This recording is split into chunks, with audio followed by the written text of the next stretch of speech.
Hello student, তো ফিরে আসলাম আবার একটা ক্লাসে। তোমাদের ক্লাস চলছে রায়মার্টিন প্রশ্নবিচিত্রা নবম শ্রেণী গণিত প্রথম পর্যায়ক্রমিক মূল্যায়ন 2026।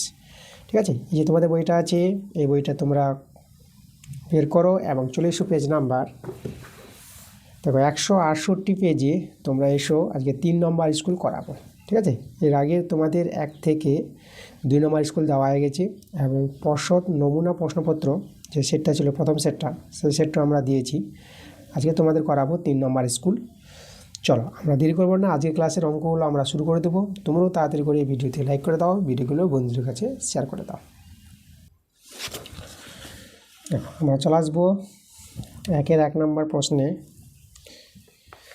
কি বলছে প্রশ্নটা, যদি স্বাভাবিক সংখ্যাগুলি n, স্বাভাবিক সংখ্যাগুলি সেট n দ্বারা সূচিত হয়, পূর্ণ সংখ্যাগুলি z দ্বারা সূচিত হয়, আর মূল সংখ্যাগুলি q এবং বাস্তব সংখ্যাগুলি r দ্বারা সূচিত হলে আমাদের কোন অপশনটা স্যাটিসফাই করবে। দেখো আমি যদি বলি স্বাভাবিক সংখ্যার সেট তোমরা জানো, যেটাকে আমরা n বলি, ন্যাচারাল নাম্বার। সেগুলো কি হয় 1 2 3, ঠিক আছে, 4 5, এভাবে কিন্তু সংখ্যাগুলো চলতে থাকবে। 1 2 3 4 যত সংখ্যা তোমরা গুনবা 1 2 3 4 5 6 7 সবগুলো কিন্তু স্বাভাবিক সংখ্যা। এবার এখানে তারপরে দিয়েছে পূর্ণ সংখ্যার সেট কি জানো তোমরা? পূর্ণ সংখ্যার সেটটা যদি দেখো তাহলে এখানে 1 2 3 এরা তো থাকবে, -1 -2 মাইনাসগুলো থাকবে। ঠিক আছে, -1 -2 -3 -4 এই সংখ্যাগুলো থাকবে। শূন্যটা থাকবে, পূর্ণ সংখ্যার সেটে শূন্য পাওয়া 1 2 3 4 চলতে থাকবে, -1 -2 -3 চলতে থাকবে। এইভাবে সংখ্যাগুলোকে পূর্ণ সংখ্যা বলা হয়। পূর্ণ সংখ্যা যেটা আমরা জেড দিয়ে সূচিত করব। এবার হচ্ছে এখানে মূল সংখ্যার সেট। দেখো মূল সংখ্যার সেটে কিন্তু আমাদেরকে এই যে এখানে কিন্তু মানে এই যে জেডটা পূর্ণ সংখ্যাগুলো তো থাকবে, তার সঙ্গে সঙ্গে আমাদের থাকবে ভগ্নাংশ সংখ্যাগুলো। ঠিক আছে, দশমিক সংখ্যাগুলো 2.5 মাইনাস দিয়ে, ঠিক আছে, -3.7, ঠিক আছে, সবাই থাকবে এগুলো। তো এই সংখ্যাগুলোকে মূল সংখ্যা, অমূল সংখ্যা বাদ দিয়ে সবাই মূল সংখ্যা। তাহলে এখানে লক্ষ্য করো এই যে পূর্ণ সংখ্যার মধ্যে কিন্তু স্বাভাবিক সংখ্যাগুলো রয়ে আছে, মানে পূর্ণ সংখ্যার সেটের চেয়ে স্বাভাবিক সংখ্যার সেটের চেয়ে পূর্ণ সংখ্যার সেটটা বড় আছে। ঠিক আছে, কারণ এর মধ্যে শূন্য আছে। এবং পূর্ণ সংখ্যার সেটের চেয়ে এই যে আমাদের এটা হচ্ছে মূল সংখ্যার সেট, যেটাকে আমরা কিউ বলবো। ওকে, তাহলে এই সেটটা কিন্তু এর চেয়েও বড়, কারণ এখানে অনেক সংখ্যা আছে, এর চেয়েও বেশি সংখ্যা আছে। আর বাস্তব সংখ্যা দেখো, এটা যদি বাস্তব সংখ্যা দেখায়, যেটা আমরা রিয়াল নাম্বার বলবো। ঠিক আছে, রিয়াল নাম্বার। তো বাস্তব সংখ্যার সেটে এই যে মূল সংখ্যাগুলো তো থাকবে, যতগুলো এখানে সংখ্যা আছে সবাই এখানে থাকবে। তার সঙ্গে অমূল সংখ্যাগুলো থাকবে √2 √3 √7। এই যে অমূল সংখ্যাগুলো আছে √ওভার দিয়ে, যে সংখ্যাগুলোর বর্গমূল করা যাবে না, সেই সংখ্যাগুলো নিয়ে এবং পুরো মূল সংখ্যাগুলো নিয়ে, মূলত অমূলত নিয়ে কিন্তু বাস্তব সংখ্যা সবাই, মূল সংখ্যাও আছে অমূল সংখ্যা আছে। তাহলে এর চেয়ে এ বড় সেট, এর চেয়ে এ বড় সেট, এর চেয়ে এ বড় সেট। তাহলে বুঝতে পারছো এখানে আমরা যদি বলি এখানে কোনটা হবে, যে এর চেয়ে বড় হবে যে জেডটা। ঠিক আছে, জেডের চেয়ে বড় হবে এই যে মূল সংখ্যাটা, এর চেয়ে বড় হবে এই যে বাস্তব সংখ্যাটা। তাহলে এভাবে কিন্তু দাঁড়াবে, এই সেটের চেয়ে এই সেটটা বড়, এর চেয়ে এ বড়, এর চেয়ে এ বড়। তা দেখো তো এভাবে কিন্তু এদের মধ্যে সম্পর্ক দাঁড়াবে। ঠিক আছে, এই যে আমাদের স্বাভাবিক সংখ্যা, পূর্ণ সংখ্যা, মূল সংখ্যা আর বাস্তব সংখ্যা। তো দেখো এটা বি নম্বর অপশনটা তোমরা দেখতে পাচ্ছ। ঠিক আছে, এইগুলো ধারণাগুলো দরকার, স্বাভাবিক সংখ্যা ধারণা দরকার, পূর্ণ সংখ্যা কী, মূল সংখ্যাগুলো কারা এবং বাস্তব সংখ্যা কারা। এইভাবে যদি ধারণাগুলো তোমাদের জানা থাকে তাহলে সহজে কিন্তু এইসব অ্যান্সারগুলো তোমরা করতে পারবে। ওকে, পরে চলে আসবো আমরা 2 নম্বর প্রশ্নে। দেখো সূচকের মৌলিক নিয়ম, যে সূত্রটা দেখো x⁴m গুণিত x⁴n। তাহলে এভাবে মূল সংখ্যা সমান হলে পাওয়ার যোগ হয়ে যায়, এক্স রেখে এই যে m + n হয়ে গেছে। তাহলে এখানে এক্স হলো বাস্তব সংখ্যা, এক্সটা এখানে বাস্তব সংখ্যা হতে হবে, এবং এই যে m এবং n-কে হতে হবে ধনাত্মক পূর্ণ সংখ্যা। m আর n হবে ধনাত্মক পূর্ণ সংখ্যা, যেটা ডি নম্বর অপশানটা। ঠিক আছে, এই সূত্রটা প্রযোজ্য হলে এক্সটা হবে বাস্তব সংখ্যা আর m আর n-কে হতে হবে ধনাত্মক পূর্ণ সংখ্যা। ওকে, তখন এই সূত্রটা আমরা প্রযোজ্য বলবো এবং গণ্য করা যাবে। ওকে, আচ্ছা, পরে অথবা প্রশ্নটা দেখো 2-এর 4 যে সংখ্যাটা আছে 4 এই ধ্রুবক বহুপদী সংখ্যার শূন্য হলো। দেখো শূন্য হলো, এই যে ধ্রুবক বহুপদী মানে 4টাও একটা কিন্তু ধ্রুবক বহুপদী সংখ্যা, তাহলে এর শূন্য কখন হবে? দেখো তোমাদের এরকম একটা প্রশ্ন ছিল 2 নম্বর স্কুলে, এই যে দেখো আমাদের একটা সংখ্যামালা রাশিমালা আছে, এই রাশিমালার যে শূন্য হবে, শূন্যদ্বয় 0 এবং 5, এটা সত্য ছিল, কারণ এখানে এক্সের জায়গায় শূন্য বসালে এর মানটা শূন্য হয়ে যাবে, আর এক্সের জায়গায় যদি 5ও বসাও তখনও দেখবা শূন্য পাবে। এটা 5 5 25 হবে, 5 স্কোয়ার 25, আর 5 × 5 25, 25 25 কেটে গিয়ে শূন্য হবে। তাহলে এক্সের 0 এবং 5 মানের জন্য এই সংখ্যামালাটা শূন্য হবে না, এই যে বহুপদী সংখ্যামালাটা। কিন্তু এখানে যে 4 দেওয়া আছে, 4 যে ধ্রুবক একটা বহুপদী আছে এখানে সংখ্যা, তাহলে এর শূন্য কিসের জন্য শূন্য হবে? তা দেখো এখানে 4 যে সংখ্যাটা, এদের কোনো মানের জন্য শূন্য হবে না। কেন হবে না দেখো, আমি কারণটা তোমাদের বই থেকে দেখাচ্ছি। তোমরা বইতে বহুপদী সংখ্যামালা, যে তোমরা পেজ নাম্বার চলে আসবা 104 পেজে, ঠিক আছে? 104 পেজে দেখো, এখানে আমি তোমাদের দেখাচ্ছি, এটা কিন্তু 104 পেজ খুলবা। তো 4 এই ধ্রুবক বহুপদী সংখ্যামালার শূন্য কি হবে? দেখো 4 এই ধ্রুবক বহুপদী সংখ্যার কোনো শূন্য নেই, কোনো শূন্য পাবো না। কারণ দেখো 4 সংখ্যাকে 4 গুণিত এই যে এক্সের পাওয়ারে 0, মানে 4-এর পাশে এক্সের পাওয়ারে 0 লিখতে পারবা। কেন? কারণ দেখো 4কে, এই যে 4কে 4 গুণিত 1, আর 1 বলতে কি এক্সের পাওয়ারে 0, মানে এক্সের পাওয়ারে 0 হলে তো 1 হয়ে যাবে, তাহলে 1কে এক্সের পাওয়ারে 0 লেখা যাবে। তো এইভাবে সাজাতে পারবা এক্স দিয়ে চলরাশি। তাহলে এক্সের পরিবর্তে কোনো সংখ্যা বসিয়ে তুমি এখানে যদি কোনো সংখ্যা বসাও, তো এক্সের মান তুমি 2 বসাবা, তাহলে 2-এর পাওয়ারে তো 0 1 হয়ে যাবে না। তুমি এক্সের মান 3 বসাবা, তো 3-এর পাওয়ারে 0 1, পাওয়ার যেহেতু 0 আছে মানটা 1 দাঁড়িয়ে আছে বলে কিন্তু এই 4 সংখ্যাটা কিন্তু 0 পাওয়া যাবে না। দেখো 0 পাবো না আমরা, ওকে? তাহলে 0 যে পাওয়া যাচ্ছে না কোনো ক্ষেত্রেই, তার জন্য আমরা এখানে অপশন হয়ে যাবে, দেখো আমাদের কিন্তু ডি নাম্বার হয়ে যাবে, এদের কোনোটি হবে, কোনোটি নয়। যে আমাদের বলেছে 0-এর জন্য 0 হবে, 1-এর জন্য 4-এর জন্য না, এই মানের জন্য কিন্তু 0 পাবো না 4 ধ্রুবক বহুপদী সংখ্যামালাটা। এই জন্য আমরা অ্যান্সারটা দিয়ে দেবো, কোনোটিই নয়, এই যে অপশানগুলির মধ্যে কোনোটিই নয়। পরের প্রশ্নে আমরা চলে আসবো 3 নম্বর প্রশ্নটা। দেখো 3-এর প্রশ্নটা আমাদের কী বলছে, সত্য মিথ্যা দেখাতে বলেছে। এক্স সমান ওয়াই, আমাদের একটা সমীকরণ আছে, এক্স সমান ওয়াই সমীকরণটা আছে। এই সমীকরণ লেখচিত্রটি এক্স অক্ষের ধনাত্মক দিকের সঙ্গে 60 ডিগ্রি কোণ উৎপন্ন করে, এটা কি সত্য হবে না মিথ্যা হবে? আচ্ছা দেখো, তো আমরা এই লেখচিত্রটি তৈরি করার চেষ্টা করব, ঠিক আছে? কীভাবে লেখচিত্র তৈরি হয় একটা সমীকরণ থেকে। তো তোমাদেরকে প্রথমে বিন্দু বের করতে হবে, 3টি বিন্দু এই সমীকরণ থেকে। বিন্দু বের করার নিয়মটা তোমরা ঘর করে নিবা, 4টা ঘর করো, এখানে এক্স দাও, এখানে ওয়াই দিয়ে দাও।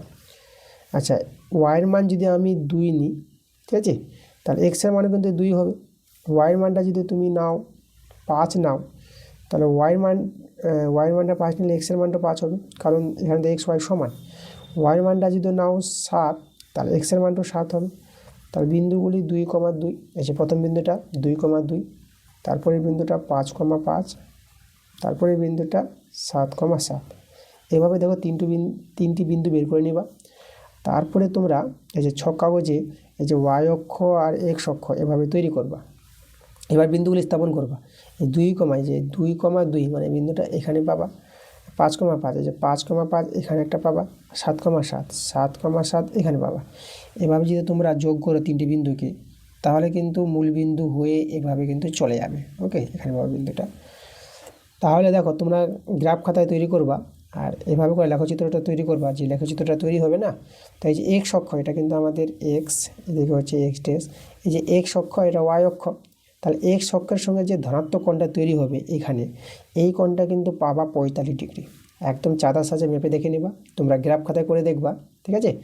এক্স অক্ষের সঙ্গে এই যে লেখচিত্রটা, এক্স অক্ষের ধনাত্মকের, এই যে ধনাত্মক এক্স অক্ষের সঙ্গে, এটা হচ্ছে ধনাত্মক এক্স অক্ষের সঙ্গে আমাদের লেখচিত্রটি 45 ডিগ্রি কোণ উৎপন্ন করবে। এভাবে কিন্তু হবে একদম, ওকে? মানে এই যে 90 ডিগ্রি কোণটা আছে না, এটা একদম সমদ্বিখণ্ডক হয়ে যাবে এই যে লেখচিত্রটি। তাহলে কোণটা তৈরি হবে 45 ডিগ্রি, 60 ডিগ্রি কিন্তু হবে না। তাহলে এখানে 60 ডিগ্রি বলেছি, তার জন্য তোমরা অ্যান্সারটা এভাবে অ্যান্সার দিয়ে তোমরা কিন্তু মিথ্যা লিখে দেবা, ঠিক আছে? অ্যান্সার মিথ্যা হবে। আমি এখানে তোমাদের বলে দিচ্ছি এই অ্যান্সারটা হবে মিথ্যা। তোমাদের তো খাতায় লিখতে হবে, আমি যা সেভাবে এখানে তোমাদের দেখিয়ে দেবো সত্য হবে না মিথ্যা হবে। পরের প্রশ্ন আমরা চলে আসবো, আমার 3 তো করালাম, এবার 4 নম্বর প্রশ্নটা দেখো কী বলছে। এফএক্স বহুপদীর সংখ্যামালার x-1 একটি উৎপাদক, এটা কিন্তু উৎপাদক বলেছে। তাহলে দেখো এখানে এই যে এফএক্সের একটি উৎপাদক এই যে x-1 যেটা যদি হয়, তাহলে একে আমি দেখো এই যে উৎপাদকটাকে 0 ধরে এখান থেকে এক্সের মানটা 1 করে নেবো, এটা আমাদের ভাজক, এটা ভাজ্য। আচ্ছা, তাহলে এক্সের মান যদি 1 হয়, তাহলে এটা যদি উৎপাদক হয়, তাহলে আমরা এখানে F1 এক্সের জায়গায় 1 বসাবো, F1টা কিন্তু 0 হবে যদি উৎপাদক হয়। আমাদের উৎপাদক বলে দিয়েছে এফএক্স বহুপদীর সংখ্যামালার x-1 একটি উৎপাদক, তার জন্য আমরা F1টা আমরা 0 বলতে পারবো। আর এই যেখানে বলেছে জিএক্সটা উৎপাদক নয় বলেছে, তাহলে জিএক্সটা উৎপাদক নয় বলতে G1টা যদি G1টা করি, এটা কিন্তু নট ইকাল টু 0 হবে। G1টা যদি নট ইকাল টু 0 হয় তখন উৎপাদক হবে না, তাই তো। জিএক্সের একটি উৎপাদক x-1 বলবো না। আর এফএক্সটা উৎপাদক হবে, তাহলে F1টা কিন্তু 0 হবে, এটা কিন্তু মনে রাখবা, এই দুটো শর্ত। তাহলে F1-এর মান 0 পেলাম, আর G1 নট ইকাল টু 0 পেলাম, মানে 0 নয়। তাহলে দেখো এখানে x-1 একটি উৎপাদক হবে, এদের মধ্যে কাদের হবে? আমি যদি এই নম্বর অপশানটা চেক করি, দেখো এফএক্স আছে গুণিত জিএক্স আছে, তাহলে এফএক্সের মান দেখো এখানে যদি আমরা F1 বসিয়ে দেখি, যেহেতু আমাদের x-1-এর কথাই বলেছে, মানে এটা উৎপাদক হবে, এর কি উৎপাদক হবে? তাহলে এর উৎপাদক হতে গেলে আমরা x = 1 পেয়েছি, তাহলে এখানে 1 বসাবো এক্সের জায়গায়, এই যে F1 গুণিত G1। তা দেখো F1টা কিন্তু 0 পেয়েছি, এটা 0, তাই তো। G1 0 নয়, এটা কিন্তু আমাদের 0 নয়, কিন্তু এটা তো 0 আছে। তাহলে আমাদের দেখো মানটা, এখানে মানটা কিন্তু 0 চলে আসবে, যেহেতু এটা 0, 0-এর সঙ্গে যাই গুণ থাক না কেন 0 হয়ে যাবে। তা দেখো এর মানটা কিন্তু আমরা 0 পেয়ে গেলাম, তাই তো, এটা কিন্তু আমরা 0 পেয়ে গেলাম। তো এটা যদি 0 হয়ে যায়, তা আমরা বলতে পারবো হ্যাঁ এই যে এফএক্স ইন্টু জিএক্স এর একটি উৎপাদক x-1 হবে, তাই তো, 0 পেলি। তার আমাদের কিন্তু এ নাম্বার অপশানটা পাওয়া যাচ্ছে। আমরা প্রথম অপশানটা চেক করলাম, এটা পাওয়া যাচ্ছে। দেখো বি নাম্বার অপশানটা কিন্তু পাবা না। বি নাম্বারটা কেন পাবা না একটু বলি। আমাদের আছে -fx, এই যে -fx প্লাস তারপরে আছে জিএক্স আছে, তাই তো, এই যে -fx প্লাস জিএক্স। এখানে যদি বসাও -f1 প্লাস G1, দেখো এটা তো আমাদের 0, কিন্তু এটা কিন্তু আমাদের 0 নয়, তাহলে এটা তো আমরা নট ইকাল টু 0 পেয়ে যাবো, তাই তো। এটা 0-এর সঙ্গে সমান হবে না, কারণ এ তো 0 নয়, যেটা আমি পেয়েছি দেখো G1টা 0 নয়, তো এটা কিন্তু 0 পাওয়া যাচ্ছে না, এই যে এটা নট ইকাল টু 0 পাওয়া যাচ্ছে, তার জন্য এর উৎপাদক এটা কিন্তু হবে না, তার জন্য বি নাম্বার অপশানটা হবে না। একইভাবে সি নাম্বার অপশানটা চেক করবা, এটাও কিন্তু 0 পাবা না। এটাও চেক করবা তোমরা, এটাও কিন্তু 0 পাবা না, একমাত্র 0 পাওয়া যাচ্ছে এ নাম্বার অপশানে। ওকে, মানে এক্সের জায়গায় 1 বসিয়ে 0 পাওয়া যাচ্ছে এখানে। তাহলে এই যে অপেক্ষকটা আছে এর একটা উৎপাদক আমরা বলতে পারবো x-1, তাই তো। তাহলে অ্যান্সারটা আমাদের এ নাম্বারটা। পরে আমরা চলে আসবো 4-এর অথবা প্রশ্নটা। তবে এখানে অথবা দিয়েছে, তোমাদের যে করতে হবে না, এই যে 4 নম্বর হয় 4টা করো, নাহলে 4 অথবা করো, ঠিক আছে। যেরকম 2-এর অথবা ছিল 2 নাম্বারটা করো, নাহলে 2-এর অথবা করো, যে কোনো একটা করতে হবে। আমি তো এখানে সবগুলো করাবো, তোমাদের এটা বলে দিলাম। তোমরা যখন পরীক্ষা এইভাবে যদি থাকে 4 আছে, 4-এর অথবা আছে, তো যে কোনো একটা করবা, যেটা তোমাদের সুবিধা সেটা তোমরা করবা। ওকে, আমি তো সবগুলো তোমাদের করিয়ে বুঝিয়ে দেবো। দেখো অথবাটা আমাদের যেটা বলেছে a + b + c 0 দেওয়া আছে, এই রাশিটার মান বের করতে বলেছে। আমাদের মান বের করতে হবে a² বাই আছে bc plus b² by c² by ab -3, এর মান বের করতে বলেছে।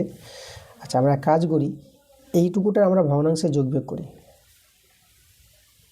দেখো তাহলে এখানে লসাগুটা দেখো, এখানে এ 2 জায়গায় আছে, এ মিলছে, তাহলে 2 জায়গায় এ মিলছে বলে একটা এ নিবা। বি দেখো 2 জায়গায় বি মিলেছে, তাহলে একটা বি।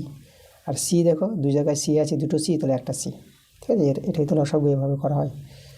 এবার এখানে বিসি মিলে গেছে, এ থেকে গেল এ আর a², তাহলে এ আর a² গুণ করে a³ হবে না, কারণ এই যে মূল সংখ্যা সমান্তরাল, পাওয়ার যোগ 2 আর এখানে পাওয়ার 1 আছে, 3 হবে। একইভাবে দেখো সি এ মিলে গেছে, যে সি এ, বি থাকলো, b² বি গুণ করে b³ পেয়ে যাবা। এ বি মিললো, এ বি, তার সি আর c² গুণ করে c³। আর এখানে -3টা আমরা বসিয়ে দিলাম। আচ্ছা, এখানে দেখো এবার আমাদের যেটা জানতে হবে যে a cube plus b cube plus c cube, a cube plus b cube plus c cube, তোমাদের যে সূত্রটা আছে তোমাদের উৎপাদকের বিশ্লেষণে এই সূত্রটা দেখেছো, ওকে? সেই সূত্রটা আমি লিখছি। দেখো সূত্রটা হবে a plus b plus c into a square plus b square plus c square minus ab minus bc minus c, আর তারপর এখানে প্লাস 3abc, এই যে সূত্রটা, ওকে?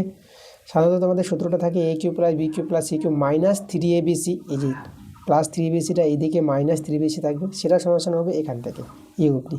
যেহেতু মাইনাস 3abc নাই, সেটা তোমার এখানে তার লিখতে হবে প্লাস 3abc, আর নিচে তো আমাদের আছে আবার abc, আর এখানে কিন্তু -3 ছিল, এটা আমরা বসিয়ে দিলাম, ওকে? আচ্ছা, তাহলে এবার লক্ষ্য করো এখানে এর মানটা আমাদের 0 বলে দিয়েছে। দেখো এই যে a plus b plus c 0, তাহলে a plus b plus c যদি 0 হয় তাহলে এখানে আমরা 0 বসিয়ে দেবো। 0 সঙ্গে এটা গুণ আছে, a স্কোয়ার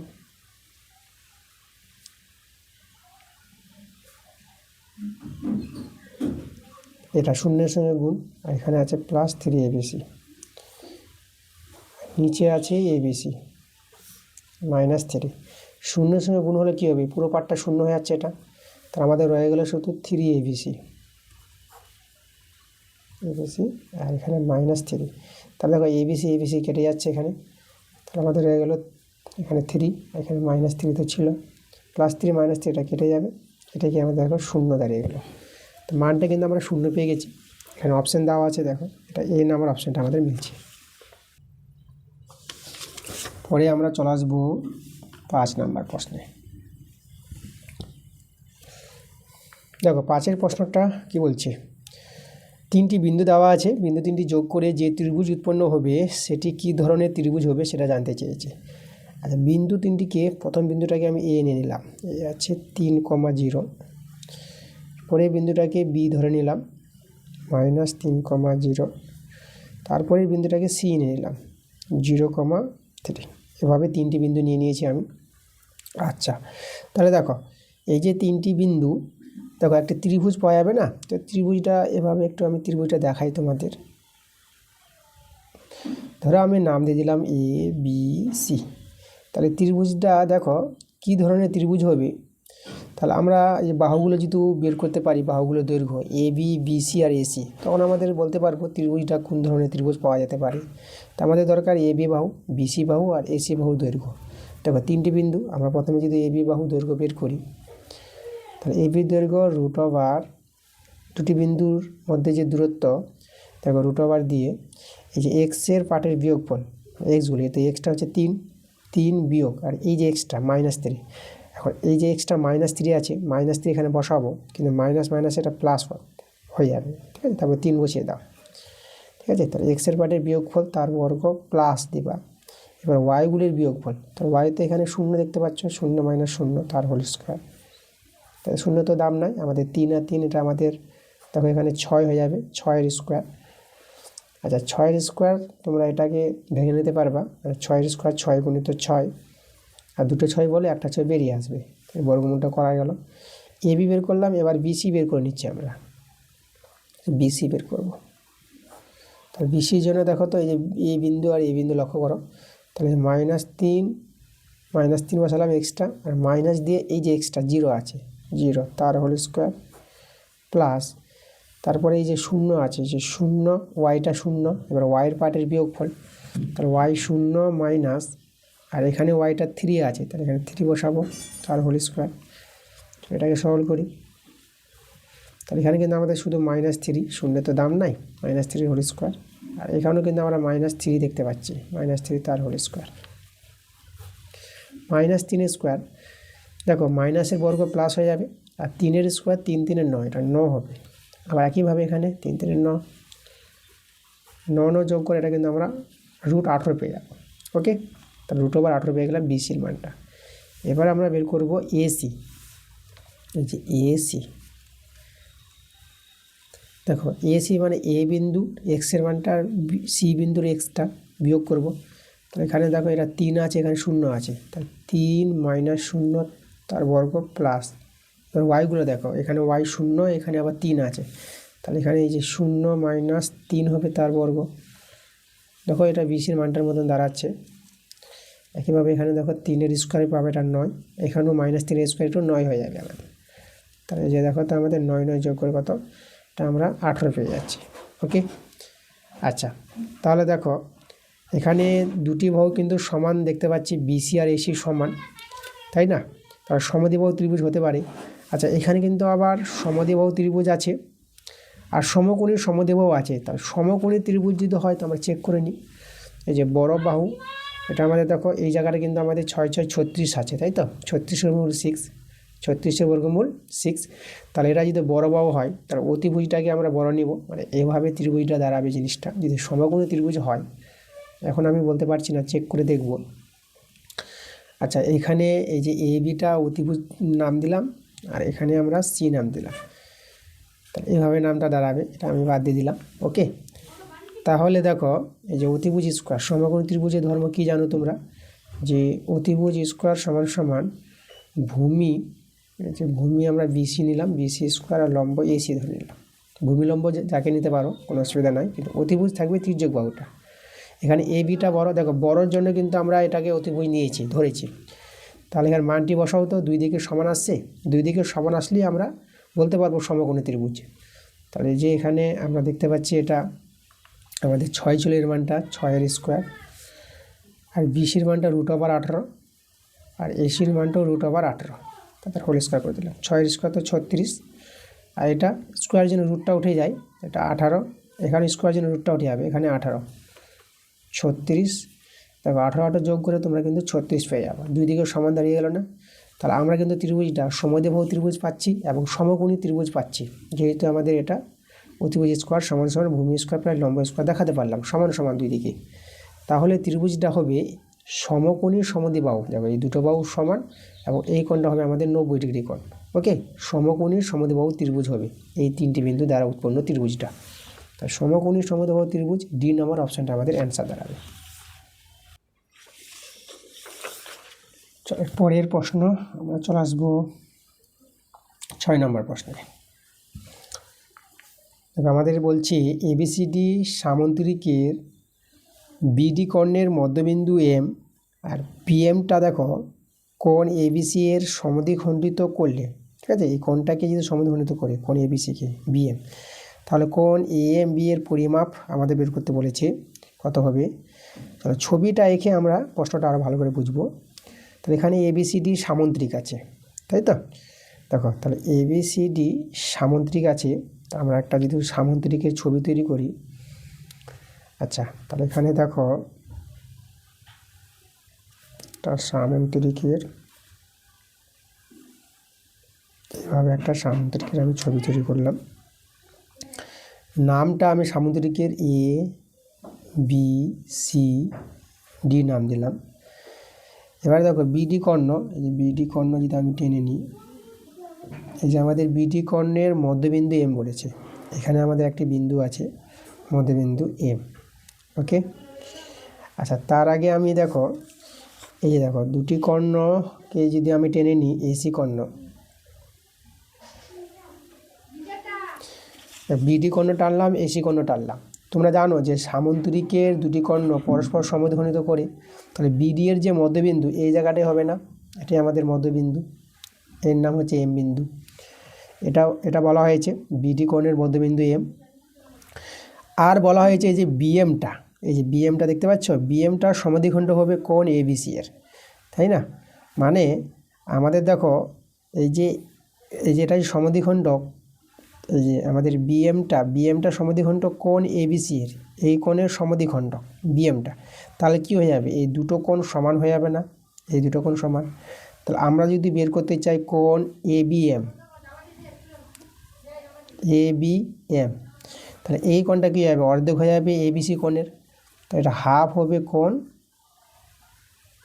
এবিসি কোণের অর্ধেক হবে এদিকার কোণটা, এই কোণটা বললাম, ঠিক আছে, এবিএম কোণটা। যেহেতু সমদ্বিখণ্ডক বিএমটা, তার জন্য আমরা এটা পেয়ে যাব কোণ এবিএমটা হাফ কোণ এবিসি। আচ্ছা, এবার দেখো, এবার এই যে দেখো আমরা এই যে বিএডি, ঠিক আছে, এই যে বিএডি কোণটা আর কোণ এবিসি, এই যে এবিসি কোণটা, এই দুটো কোণের যোগফল। তোমরা জানো যে সামন্তরিকের পাশাপাশি দুটো কোণের যোগফল 180 ডিগ্রি হয়। তাহলে আমরা এখানে কোণ বিএডি প্লাস কোণ এবিসি, এই দুটো কোণকে নিলাম, কোণ বিএডি কোণ এবিসি, এই দুটো কোণের যোগফল হবে 180 ডিগ্রি। সামন্তরিকের ধর্ম, সামন্তরিকের পাশাপাশি দুটি কোণের সমষ্টি 180 ডিগ্রি হয়। আচ্ছা, এখানে দেখো আমরা কি করব, কোণ বিএডি, আচ্ছা কোণ বিএডির মানটা যদি আমরা বের করার চেষ্টা করি, কোণ বিএডি সমান সমান 180 ডিগ্রি মাইনাস কোণ এবিসি, তাই তো। আচ্ছা, আমি এখন এক কাজ করি, বা 2 দিয়ে ভাগ করে দিই সবাইকে। তাহলে এখানে হাফ কোণ বিএডি, এখানে দেখো 2 দিয়ে ভাগ করলে এটা 90 ডিগ্রি হয়ে যাবে, আর এখানে হাফ কোণ এবিসি।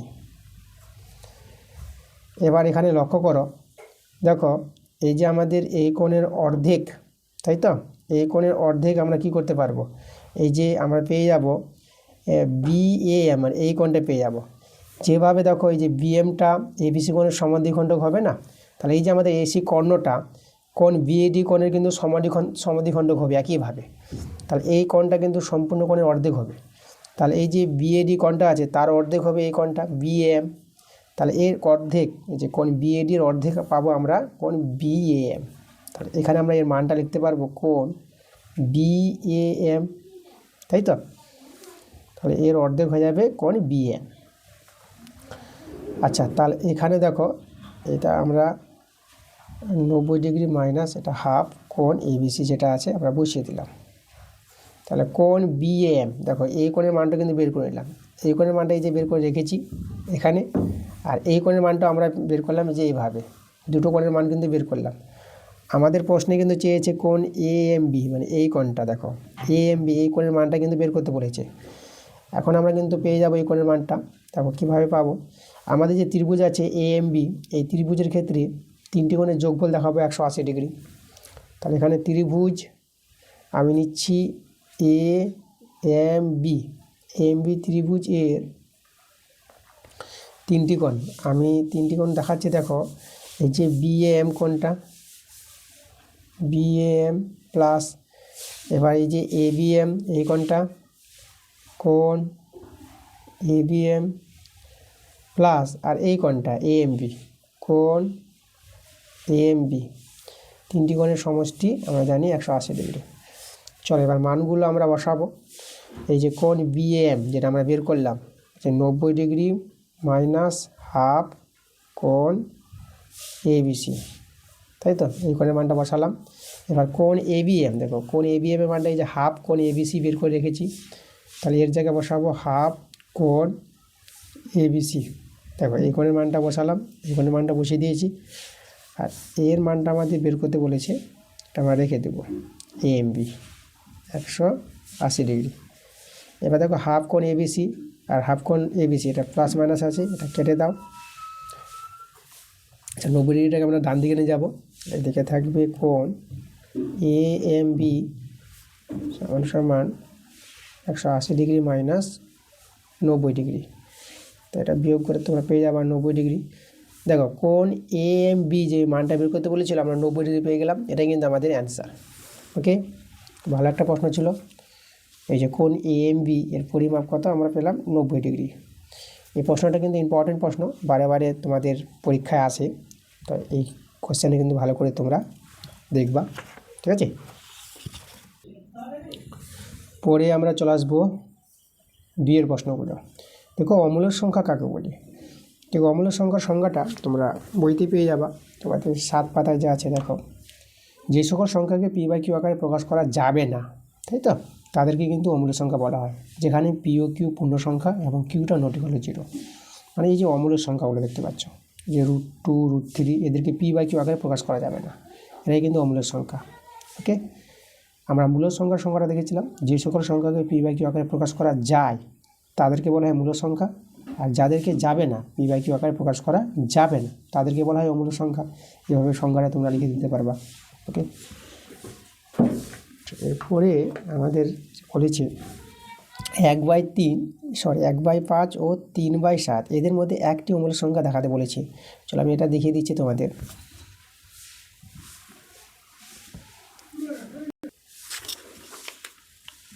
দেখো আমাদের এদের মধ্যে অমূল্য সংখ্যা দেখাতে হবে একটি। তার প্রথমে তোমরা করবা কি, যে 1/5 একে ভাগ করে নাও আগে। তাহলে আমি একে যদি ভাগ করি, 1কে 5 দিয়ে ভাগ, তাহলে দেখো তো ছোটো সংখ্যা আছে, দশমিক নিয়ে 0 নিয়ে নাও, তাহলে 5 দিয়ে 10।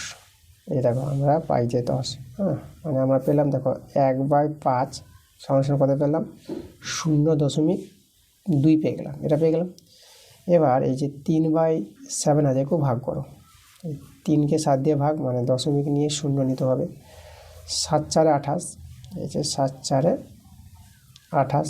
আচ্ছা আমি আর করছি না, মানে এখানে 3/7 0.4, এখানে আরও আছে, হতে পারে কোনো সংখ্যা, যে সংখ্যাটা আমি আর করার প্রয়োজন না এখানে। ওকে, এদের মধ্যে একটি অমূল্য সংখ্যা শুধু বের করে দেখাতে হবে। তখন আমাদের যে অ্যান্সার তোমরা লিখে দেবা, এদের মধ্যে একটি অমূল্য সংখ্যা।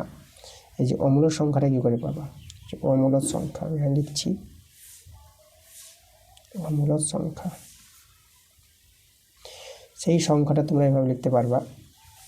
এদের মধ্যে বলতে এটা ছোট সংখ্যা, এটা বড় সংখ্যা, এর চেয়ে বড় এর চেয়ে ছোটো, তাহলে আমরা 0.3 দিয়ে নিলাম, 3 5 এভাবে নিলাম, তারপরে 3 5 5, তারপরে 3 5 5 5। দেখো একটা করে 5 কিন্তু বাড়াচ্ছি আমি। তো প্রথমে কী নিলাম 0.35, তারপর 3 5 5, তারপর 3 5 5 5, এইভাবে করে চলতে থাকছে। একটা করে 5 সবসময় আমি বাড়াতে থাকবো, তখনই সংখ্যাটা একটা অমূল্য সংখ্যা চলে আসবে। মানে এই সংখ্যাগুলো রিপিট আসবে না, ওই সংখ্যাটা ঘুরে আসবে না, আর রিপিট করা যাবে না, আবৃত্ত দশমিক করা যাবে না। তাহলে আবৃত্ত দশমিক যদি না করা যায়, তাহলে এইভাবে সংখ্যাগুলোকে আমরা অমূল্য সংখ্যা বলতে পারবো। তাহলে এদের মধ্যে একটি অমূল্য সংখ্যা এভাবে তোমরা লিখতে পারবো। অসংখ্য অমূল্য সংখ্যা বের করা যায়, ঠিক আছে।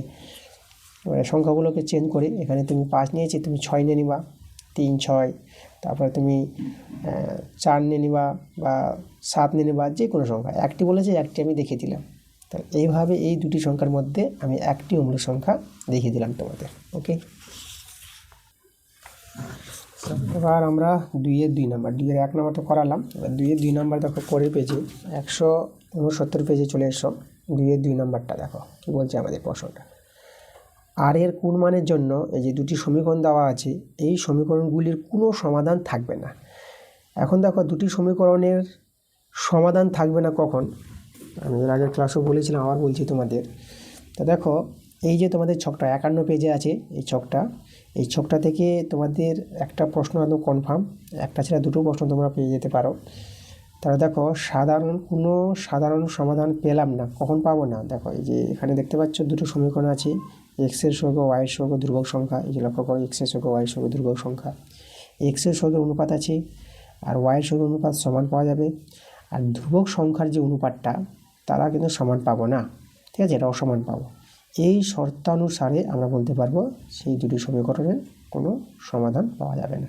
ওকে, তো চলো আমরা চেক করি। তাহলে এখানে আমাদের যেটা দেখাতে হবে, এক্সের সহগের অনুপাত। দেখো তো সমীকরণ দুটো আমি টুকে নিচ্ছি। প্রথম সমীকরণটা আছে RX + 2y = 5 আছে। তারপরে সমীকরণটা R + 1 x + 3y = 2 আছে।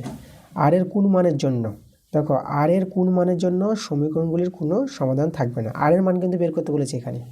তাহলে আমাদের শর্ত যেটা দেখালাম, যে এক্সের সহগ অনুপাতটা আর ওয়াইয়ের সহগ অনুপাতটা সমান হয়, সেই সমান ধরেই তো আমরা কী করতে পারবো, আমরা আর এর মানটা বের করে নিতে পারবো। মানে এক্সের সহগ এখানে আর আছে, আর এক্সের সহগ এখানে R + 1 সমান সমান হবে ওয়াইয়ের সহগ 2 আছে, আর এখানে ওয়াইয়ের সহগ 3 আছে। দেখো আমি তোমাদের দেখিয়েছিলাম যে এক্সের সহগের অনুপাত, এই যে দেখো এক্সের সহগের অনুপাত আর ওয়াইয়ের সহগের অনুপাতটা কিন্তু সমান আছে। তাহলে এই দুটো কিন্তু সমান লিখতে পারবো। আমরা ধ্রুবক সংখ্যা এখানে লিখছি না, যেহেতু আর এর মানটা দরকার। এক্সের সহগের অনুপাত আর ওয়াইয়ের সহগের অনুপাতটা আমরা দেখো সমান করতে পারবো, যেহেতু আমরা জানি। তোমরা লিখবা কারণটা, যেহেতু এই দুটি সমীকরণের কোনো সাধারণ সমাধান থাকবে না, তার জন্য আমরা এটা লিখতে পারবো যে এক্সের সঙ্গের অনুপাতটা আর ওয়াইয়ের সঙ্গের অনুপাতটা সমান হবে। এবার এখান থেকে আমরা সহজে আর এর মানটা বের করে নিতে পারবো। চলো কোনাকুনি গুণ করো, এটা বর্জগুণ করলে 3r, এটা হয়ে যাবে আমাদের 2r, দেখো 2r প্লাস 2 × 2 3r, এটা মাইনাস 2r, আরগুলো বাঁদিকে নিয়ে আসলাম আর এদিকে 2, তা 3r থেকে 2r বিয়োগ করে আর হয়ে যাবে আমাদের এই যে 3r থেকে 2r আমরা বিয়োগ করলাম, একটা আর থাকবে, এদিকে 2, তো আর এর মান কিন্তু 2 পেয়ে গেলাম। এটা কিন্তু আমাদের অ্যান্সার। বলছিল আর এর কোন মানের জন্য, আর এর 2 মানের জন্য এই দুটো সমীকরণের কোনো সমাধান থাকবে না। ওকে, এটা কিন্তু আমাদের অ্যান্সার। পরে আমরা চলে আসবো 3 নম্বর প্রশ্নে, উৎপাদকের বিশ্লেষণ। যে আমাদের রাশিটা আছে 63a³ plus 6a² minus 12a plus 8, এই রাশিটার উৎপাদকের বিশ্লেষণ করতে হবে। দেখো এখানে যে সর্বোচ্চ পাওয়ার 3 আছে, এর পাওয়ার 3 a³, তাহলে এটাকে আমরা জিরো ফ্যাক্টর নিয়মে উৎপাদকের বিশ্লেষণ করব। জিরো ফ্যাক্টর ভালো একটা নিয়ম, তোমাদের দেখো শিখে রাখা দরকার। তো আমরা এখানে এর যে কোনো মান নিব, তোমরা 1 নাও, -1 নাও, 2 নাও, যে কোনো মান নাও, বা সে এর মানটা বসিয়ে এই রাশিটা যেহেতু শূন্য হয়ে যায়, তাহলে আমরা বলতে পারবো এই রাশির একটি উৎপাদক পাওয়া যাবে, তাই না? এখানে তোমরা বিভিন্ন মান নিয়ে দেখবা, শুধু একমাত্র তোমরা দেখবা -2/3, এর মানটা যদি -2/3 বসাও এই জায়গায়, এর জায়গায় -2/3 বসিয়ে সরল করবা, তোমরা এই রাশিটা কিন্তু শূন্য পাবা। আমি আর দেখাচ্ছি না, ঠিক আছে, সেটা কিন্তু হবে। তাহলে এখান থেকে লক্ষ্য করো, আমি যদি বর্গগুণ করি 3a - 2, বা এদিকে নিয়ে আসলে 3a + 2 = 0, এই যে আমরা 3a + 2 পেলাম, তাহলে এই রাশিটার একটি উৎপাদক 3a + 2 বলতে পারবো। এসব তোমরা কিন্তু লিখে দিবা, ঠিক আছে? এই রাশির একটি উৎপাদক বা প্রদত্ত রাশির একটি উৎপাদক 3a + 2, যেহেতু এর মানটা এটা ধরে আমরা কিন্তু রাশিটা শূন্য পাবো বলে। ওকে, আচ্ছা, তাহলে এবার দেখো নিয়মটা দেখো, এখানে আমি সমান সমান দিলাম, আবার একটা সমান সমান দিয়ে দিলাম। এবার একটু জায়গা রেখে এই রাশিটা 3 জায়গায় লিখে দেবো। দেখো 3a + 2, একটু ফাঁক রেখে 3a + 2 লিখলাম, এটা একটু ফাঁক রেখে 3a + 2, এই যে দেখো। আচ্ছা, এদিকে আমি একটু বর্ডার মারে দিলাম। এভাবে তোমরা লিখে নিবা।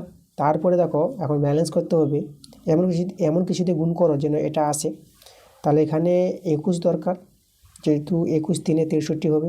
21, আর যেহেতু a³ আনতে হবে, 21a², এই যে আমাদের a² একটা ছোটো হয়ে গেল, তাহলে 21a² দিয়ে কিন্তু আমাদের গুণ করতে হবে। ওকে, এই জায়গাটা আমাদের 21a², এটা কিন্তু 21 আছে, 21a²। তাহলে চলো গুণ করি, এটা 63a³ হয়ে যাবে, দেখো এটা গুণ করে, আর প্লাস 21 দিয়ে 42, আর a² আছে, এখানে আমি a² বসিয়ে দেবো। এখন দেখো আমাদের এখানে 6a² আছে প্লাস, তাহলে এবার আমাদের এখানে এমন কিছুতে নিতে হবে, ব্যালেন্স করতে হবে যেন যোগ বিয়োগ করে 6a² হয়। সেটা কিন্তু আমরা দেখো এখানে -12a নিয়ে নিলাম, ঠিক আছে? তাহলে -12 গুণ করো, তো তাহলে -12 × 3 = 36, গুণ করে a² হবে না। দেখো 42 থেকে 36 বিয়োগ করলে 6 পেয়ে যাবে, 6a² কিন্তু চলে আসবে। তাহলে এটার সঙ্গে গুণ করলাম, তো এটার সঙ্গে গুণ করতে হবে, তাহলে এটা -12 দিয়ে 24a হয়ে যাবে, আছে -12a। এবার এখানেও ব্যালেন্স করতে হবে। এবার শেষের সংখ্যাটা দেখো 8 আছে না, +8, এই যে এখানে +2 আছে, এর সঙ্গে কত গুণ করলে 8 হবে? 4, 4 দিয়ে 8, তাহলে এখানে আমাদের 4 দরকার। 4 দিয়ে গুণ করলে কিন্তু হয়ে যাবে ব্যালেন্সটা, এটাও হয়ে যাবে, এটাও হয়ে যাবে। তারপর 4 3 +4 3 12, 12a, আর +4 2 8। দেখো এটাতে এটা বিয়োগ করে -24a থেকে +12a বিয়োগ করে -12a পাবা, আর এটা বিয়োগ করে এটা পাবা, এটা তো আছেই। তাহলে এই কাজটা কিন্তু করতে হবে, খুব ভালো একটা কাজ। ওকে, আচ্ছা, তাহলে এবার দেখো আমরা ব্যালেন্সটা করে দিয়েছি। এখন এটা তো 3 জায়গায় আছে, এখন এটা আমরা কমন নিয়ে নিলাম, 3a + 2, আর আমাদের পড়ে রয়ে গেলো এখানে 21a² আছে, আমরা লিখব 21a² -12a, 12a + 4। দেখো আমাদের কিন্তু উৎপাদকের বিশ্লেষণটা হয়ে গেছে। এবার একটু তোমরা চেক করে নিবা এটা মিডিল টার্ম বা মিডিল ফ্যাক্টর যাবে কি যাবে না, এটা তোমরা চেক করবা। এটা কিন্তু ফ্যাক্টর করা যাবে না এটাকে। দেখো এখানে 4 × 4, আর 4 2 84, 84কে ভেঙে তোমরা কিন্তু 12a আনতে পারবো না, তাই না? কী গুণ করে 84 হবে, 12 × 7 = 84, কিন্তু এখানে 12a আসবে না, মানে এখানে ফ্যাক্টর করা যাবে না। তোমরা একবার চেক করে নিবা। ওকে, আমি চেক করে দেখেছি এটা ফ্যাক্টর করা যাচ্ছে না। তাহলে আমাদের এই যে রাশিটার উৎপাদকের বিশ্লেষণ এটা কিন্তু হয়ে গেছে, এটা কিন্তু আমাদের অ্যান্সার। পরের প্রশ্ন আমরা 4 নম্বর প্রশ্নে আসব। দেখো 4-এর প্রশ্নটা আমাদের যে সমাধান করতে বলেছে, 2-এর পাওয়ারে আছে এস স্কোয়ার মাইনাস 4 সমান সমান এখানে 3-এর পাওয়ারে আছে, এখানেও আছে এস স্কোয়ার মাইনাস 4 আছে। আচ্ছা, তাহলে পাওয়ারগুলো কিন্তু সমান আছে। তো যাই হোক, দেখো এটা আমরা করব কি, এখানে আমাদের এক্স এর মান পাওয়ার জন্য এক কাজ করি আমরা। দেখো এই যে পাই দিলাম 2-এর পাওয়ারে এস স্কোয়ার মাইনাস 4 আছে, আর এখানে এই যে 3-এর পাওয়ার যেটা আছে সেটা এখানে নিয়ে চলে আসলাম, 3-এর পাওয়ারে আছে এস স্কোয়ার মাইনাস 4। ঠিক আছে, এই পার্টটাকে আমি এর নিচে নামিয়ে দিলাম, তাহলে এখানে 1 নিতে হবে, তাই তো? মানে এটা নিয়ে চলে আসলে কিছু নাই, তো 1 রাখতে হবে, কারণ এটা কিন্তু বর্গগুণের নিয়ম, তোমরা কণাকণি গুণ করে আবার এটাই ফিরে পাবা। তো এটা থেকে এই লাইনটা করা যায়। আচ্ছা, বা এখন দেখো যেহেতু এখানে পাওয়ার সমান আছে না, মানে আমি 2/3 রেখে পাওয়ারটাকে আমি বাইরে করতে পারবো, এস স্কোয়ার মাইনাস 4, যেহেতু পাওয়ার সমান আছে। আর এই যে 1কে দেখো, এখানে একটা বুদ্ধি করি, যে 1কে এখানে যে মূল সংখ্যা 2/3, আমি মূল সংখ্যা এখানে 2/3 দিয়ে নিলাম, আর 1 যেহেতু আছে তো পাওয়ারে আমাদের 0 নিতে হবে, কারণ আমরা জানি পাওয়ার 0 হলে মানটা 1 হয়ে যায়। তাহলে 1কে কিন্তু এটা লেখা যাবে। দেখো এটা আমরা যে করলাম, এই যে দেখো মূল সংখ্যা এখন সমান, তাহলে পাওয়ার সমান, তাহলে পাওয়ার সমান করে দেবো, যে পাওয়ার এখানে এস স্কোয়ার মাইনাস 4 আছে, আর এখানে আমাদের এটা 0 আছে। ওকে, যে মূল সংখ্যা সমান হলে পাওয়ার 0 হয়, সূচকের নিয়ম। এবার এখান থেকে আমরা সহজে এক্সের মানটা বের করে নিতে পারবো। তাহলে এস স্কোয়ার সমান সমান মাইনাস 4টা এদিকে 4 হয়ে যাবে। এবার এক্সের মান যদি আমরা বের করতে চাই, তাহলে স্কোয়ারটা ছাড়লে প্লাস মাইনাস নেবা, আর এই যে 4-এর উপর বর্গমূল যেটা √4 হয়ে যাবে, বা এক্স সমান সমান প্লাস মাইনাস 4-এর বর্গমূল 2, এইভাবে হয় 2 2, আচ্ছা 4কে 2 × 2 লেখা যাবে, বা এক্স সমান সমান প্লাস মাইনাস দুটো 2-এর জন্য দেখো একটা 2 বের করতে পারবে। তাহলে এক্সের মান কিন্তু প্লাস মাইনাস 2, এটা কিন্তু আমাদের অ্যান্সার। ওকে, পরে আমরা চলে আসবো 4-এরই একটা অথবা দিয়েছি, অথবাটা আমরা করাবো। দেখো এখানে আমাদের পিএক্স দেওয়া আছে, যে পিএক্স সমান সমান আছে 4x³ plus 4s square minus x minus 1। ঠিক আছে, এবার একটা বহুপদীর সংখ্যামালা আছে। আচ্ছা, এই বহুপদীর সংখ্যামালা বলেছে দেখো 2x + 1 এর গুণিতক, মানে এই বহুপদীর সংখ্যামালার একটা গুণিতক জানতে চেয়েছে, সেটা হবে 2x + 1 বলেছে। ঠিক আছে, এটা গুণিতক, মানে এটা গুণিতক হবে এটা প্রমাণ করে দেখাতে বলেছি, ভাগশেষ উপপাদ্য প্রয়োগ করে যাচাই করতে বলেছে। তো এই দেখো, মানে গুণিতক বলতে উৎপাদক, মানে এর একটা উৎপাদক এটা হবে, বা এর একটা গুণিতক এটা হবে, উৎপাদক বা গুণিতক একই জিনিস। তো দেখো এটাকে দেখানোর জন্য, প্রমাণটা দেখানোর জন্য তোমরা এই যেটা, এই যে আমাদের একটা ভাজক যেটাকে বলা হয়, এটাকে আমরা কী করব, 0 ধরে নেব। গুণিতক বা উৎপাদক মানে কি, মানে এত দ্বারা একে ভাগ করলে ভাগশেষটা 0 হয়, এই যে জিনিসটা। তাহলে আমরা ভাগশেষ উপপাদ্য প্রয়োগ করে ভাগশেষ 0 দেখাবো, ভাগশেষ উপপাদ্য প্রয়োগ করে কিন্তু বলেছে। দেখো সেই নিয়মটা এইভাবে, এটাকে 0 ধরে নেবা, 0 ধরে এখান থেকে এক্সের মানটা বের করে নেবা, 2x সমান সমান এটা -1, বা এক্স সমান সমান -1/2, এক্সের মান -1/2 পেয়ে গেলাম। এখন এই যে px, তাহলে এক্সের জায়গায় আমরা -1/2 বসাবো। তারপর যে ভাগশেষ বের করছি আমরা কিন্তু, তাহলে এক্সের জায়গায় -1/2, তাহলে সব জায়গায় বসাবো, 4 × এক্সের জায়গায় -1/2, তার হোল কিউব হয়ে যাবে। এভাবে সব জায়গায় আমরা বসিয়ে দেবো। চলো আমরা এখানে মানটি বসাবো, সব জায়গায় বসাবো, প্লাস 4 × এখানে এক্সের জায়গায় -1/2 তার হোল স্কোয়ার, আর মাইনাস এখানে তো এক্সের জায়গায় তাহলে আমাদের -1/2 বসাবো, আর -1 ছিল, -1 বসিয়ে দিলাম। এবার আমাদের দেখো যে ওই যে গুণিতক যে কিনা, মানে গুণিতক হবে কি হবে না এটা জানতে চেয়েছি। তাহলে এই যে ভাগশেষ বের হবে, ঠিক আছে, এই যে মানটা, তাহলে এই মানটা যদি 0 বের হয় তখনই আমরা গুণিতক বলতে পারবো, আর 0 না হলে গুণিতক হবে না। এটাই কিন্তু যাচাই করতে বলেছে ভাগশেষ উপপাদ্য প্রয়োগ করে, এটা ভাগশেষ বের হচ্ছে এই জায়গাটা। তাহলে চলো সরলটা করি আমরা। এটা এখানে দেখো এখানে যেহেতু পাওয়ারটা কিউব আছে 3, বিজোড় সংখ্যা থাকলে মাইনাসটা কিন্তু মাইনাসটা থেকে যাবে মাইনাস, আর 1-এর কিউব 1, আর 2-এর কিউব বলতে এখানে 8 পাবা, 2 গুণ হবে 3 বার, 2 × 2 × 2, 2 দিয়ে 4, 4 দিয়ে 8, 2-এর কিউব 8। আর এখানে 4 গুণিত এখানে দেখো এটা মাইনাসটা প্লাস হয়ে যাবে, যদি স্কোয়ার আছে। পাওয়ারটা জোর সংখ্যা থাকলে মাইনাস প্লাস হয়। 1-এর স্কোয়ার তো 1, আর 2-এর স্কোয়ার এটা 4 হয়ে যাবে।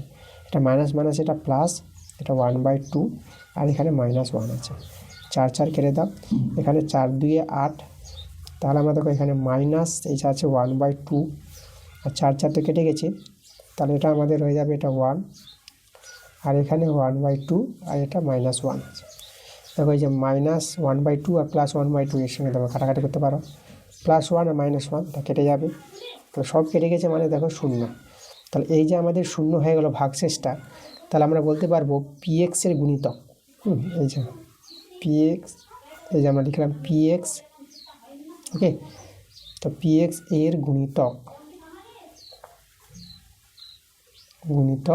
px এর গুণিতক, এটা বলেছিল যে এই বহুপদী সংখ্যাগুলোর গুণিতক হবে px এর গুণিতক 2x + 1 হবে, ঠিক আছে। এটা আমরা পেয়ে গেলাম px এর গুণিতক 2x + 1 হবে, মানে px এর এই বহুপদী সংখ্যামালার একটি উৎপাদক 2x + 1, ওকে। তাহলে এইভাবে কিন্তু অঙ্কটা করতে হবে, 12 প্রশ্ন। তাহলে আমরা 4-এর অথবাটা করে দিলাম, এরপরে আমরা 5 নম্বরে আসবো।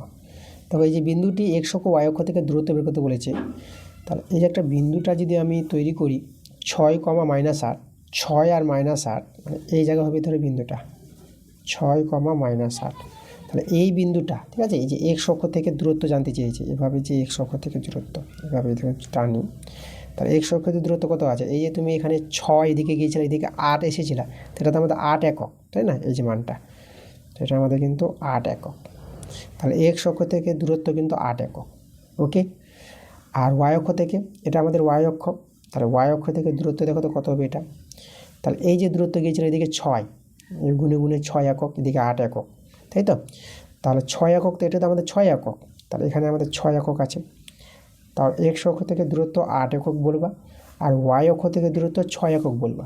এখানে -8 আছে বলে -8 একক বলা দরকার নেই, যেহেতু দূরত্ব চেয়েছে, দূরত্ব ধনাত্মক হয়, তাহলে শুধু 8 একক, মাইনাসটা নিবা না, ওকে। তো দেখো x অক্ষ থেকে দূরত্ব আমরা 8 একক পেয়ে যাব, 8 একক, আর y অক্ষ থেকে দূরত্ব আমরা পেয়ে যাব 6 একক, 6 একক, 8 একক আর 6 একক আমাদের অ্যান্সারটা দাঁড়াবে। দেখো আমাদের 6 নম্বর প্রশ্নটা কি বলছে, পাশে চিত্র দেওয়া আছে ABCD সামুদ্রিক, এখানে একটা সামুদ্রিক আছে, সামুদ্রিকের AP ও DP যথাক্রমে এই দুটি কোণের সমদ্বিখণ্ডক, মানে APটা এই কোণের সমদ্বিখণ্ডক আর DPটা এই কোণের সমদ্বিখণ্ডক। তাহলে দেখো কোণ APD, মানে এই কোণটা, এই কোণের মানটা কিন্তু বের করতে বলেছে। আচ্ছা দেখো তো এই যে ত্রিভুজটা আছে, এখানে ত্রিভুজটা নিচ্ছে, ত্রিভুজ APD এর এই ত্রিভুজের 3টি কোণের যোগফল আমি দেখাবো। দেখো 3টি কোণের যোগফল বলতে এখানে কোণ, আমরা এই কোণের নাম দিয়ে দেবো ADP বলি, কোণ ADP প্লাস, আর এখানে আমাদের এই কোণটা, এটা DAP বলি, এই কোণটা এটাকে বলি আমরা কোণ DAP, আর এটা হচ্ছে এই কোণটা হচ্ছে AP, মানে APD, যে কোণটা বের করতে বলেছে, এই যে APD।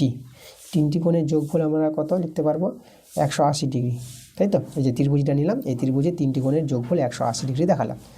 এবার দেখো এই যে কোণ ADP, এখানে লক্ষ্য করো এই কোণটা হবে অর্ধেক, কোন কোণের অর্ধেক, এই যে আমাদের ADC কোণটা আছে না, ADC কোণের অর্ধেক হবে আমাদের ADP কোণটা, যেহেতু আমাদের এটা এই যে DPটা সমদ্বিখণ্ড বলে দিয়েছে এখানে, তাহলে এখানে ADC, এই যে ADC কোণের অর্ধেক হবে কোণ ADP সমদ্বিখণ্ডকের জন্য, এটা প্রশ্ন অনুসারে। একইভাবে এই কোণটা, মানে এই যে DAP কোণটা, তাহলে এই কোণটা হবে অর্ধেক হবে কার, এই যে DAB কোণের, তাহলে হাফ হবে DAB কোণের, হাফ হবে এখানে।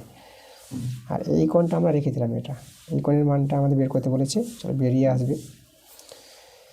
এবার দেখো আমার হাফ কমনে নিলাম, হাফ কমন নিয়ে কোণ ADC প্লাস কোণ DAB এক জায়গায় রাখলাম, আর এখানে কোণ APD সমান সমান 180 ডিগ্রি। এবার তোমাদের এখানে একটা জিনিস জানতে হবে, দেখো এই যে সামুদ্রিক আছে, যে সামুদ্রিকের পাশাপাশি দুটি কোণের সমষ্টি, মানে এই কোণটা আর এই কোণটা, এই দুটো কোণের সমষ্টি কী হবে, পাশাপাশি দুটি কোণের যোগফল 180 ডিগ্রি হয়। একইভাবে এই কোণটা যোগফল 180 ডিগ্রি, এই কোণটা এই কোণের যোগফল 180 ডিগ্রি, এই কোণটা যোগফল 180 ডিগ্রি। তো সামুদ্রিকের পাশাপাশি দুটি কোণের সমষ্টি আমরা 180 ডিগ্রি বলতে পারবো। তাহলে এদের যোগফলটা হবে 180 ডিগ্রি। আর এখানে কোণ এপিডি, আর এদিকে 180 ডিগ্রি, এটা 2 দিয়ে কাটাকাটি করে এটা 90 ডিগ্রি পেয়ে যাবা।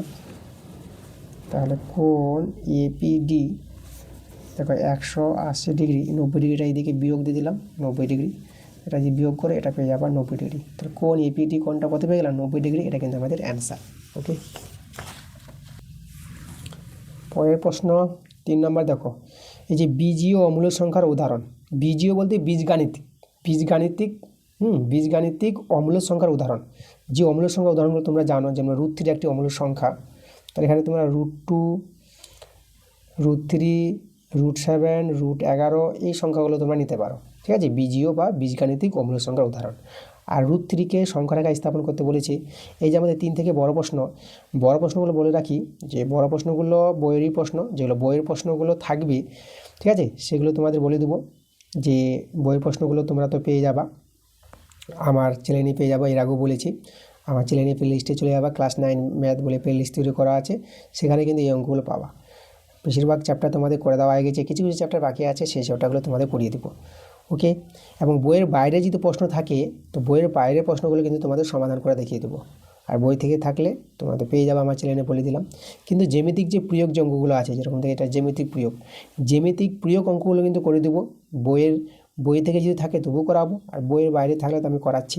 ওকে, দেখো তাহলে তোমরা এই যে অঙ্কগুলো, এগুলো বই থেকে পেয়ে যাবা প্রত্যেকটা অঙ্ক। এটা তোমাদের উপপাদ্য আছে, উপপাদ্য তোমাদের করানো হয়েছে, তোমরা পেয়ে যাবা। আমার চ্যানেলে যেটা বললাম, প্লে লিস্টে গিয়ে তোমরা কিন্তু চেক করো, অঙ্কগুলো পাবা। ওকে, কোনো সমস্যা হলে কমেন্ট করে তোমরা নিশ্চয়ই জানাবা। 8-এর যে প্রয়োগটা দেখো, 8-এর প্রয়োগটা তোমাদের আমি করাবো। ওকে, 8-এর যে প্রয়োগটা আছে, যেমন 9 নম্বর অঙ্কটা, এই অঙ্কটা কিন্তু তোমাদের বই থেকে আছে, বই থেকে পেয়ে যাবা। আমি চলো 8-এর প্রয়োগটা তোমাদের দেখাচ্ছি। 8-এর প্রয়োগ যে প্রশ্নটা আছে, দেখো এই অঙ্কটা কিন্তু করে দিয়েছি তোমাদের 2 নম্বর যে স্কুল আছে আমাদের, 2 নম্বর স্কুলে। দেখো এই যে 2 নম্বর স্কুলে তোমরা যদি এসো, এটা 2 নম্বর স্কুলে, দেখো এখানে কিন্তু এই যে 8-এর যে অথবাটা ছিল, একই অঙ্ক আছে, দেখো একই প্রয়োগ আমরা কিন্তু সেখানে করে দিয়েছি। ওকে, তাহলে সেখানে করা হয়ে গেছে, তোমরা আগের ক্লাসটা যারা দেখোনি, সেখানে গিয়ে তোমরা অঙ্কটা দেখে নিবা। আচ্ছা, তাহলে এই ছিল আমাদের আজকের ক্লাসের অঙ্কগুলো। আজকে 3 নম্বর স্কুলের সম্পূর্ণ সেট তোমাদের করিয়ে দিয়েছি। ক্লাসটা ভালো হলে অবশ্যই তোমাদের ভিডিওতে লাইক, ভিডিওগুলো বন্ধুদের শেয়ার করে দিতে হবে। পরবর্তী ক্লাস এসে 4 নম্বর স্কুল তাড়াতাড়ি চলে আসবে। তোমরা সবাই ভালো থেকো।